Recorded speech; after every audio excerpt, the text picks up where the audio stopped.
Welcome to Man Does Tech, where I solve the problems you didn't even know you had. Hello everyone. In this video, I will explain how to use the Canvas Quiz Loader, an incredibly helpful tool for educators. This loader simplifies the process of creating quizzes by allowing you to import questions directly from a plain text file. Instead of manually entering each question, you can prepare your quiz content in a simple format and upload it, saving you a significant amount of time. We will cover everything from preparing your file to publishing your quiz in just a few easy steps. The first crucial step is preparing your quiz file. You will need a plain text file like a TXT document to house your questions.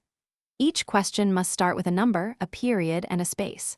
For multiple choice questions, place an asterisk before the correct answer option. For true or false, simply type true or false as the answer.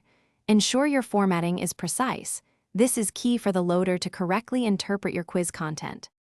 Once your quiz file is perfectly formatted, it is time to upload it to Canvas. First, go to your specific Canvas course and click on the quiz's navigation link. On the quizzes page, you will find a button labeled Quiz Loader, typically located on the right-hand side.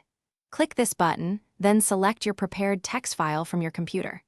After choosing your file, confirm the upload, and the system will begin importing your questions into a new quiz.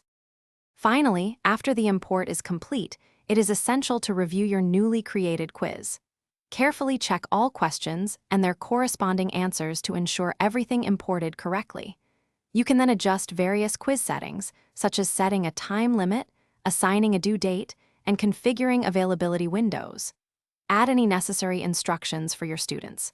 Once you are satisfied with all the details, simply publish the quiz to make it available for your students to take. Thanks for watching. If you found this helpful, don't forget to like and subscribe.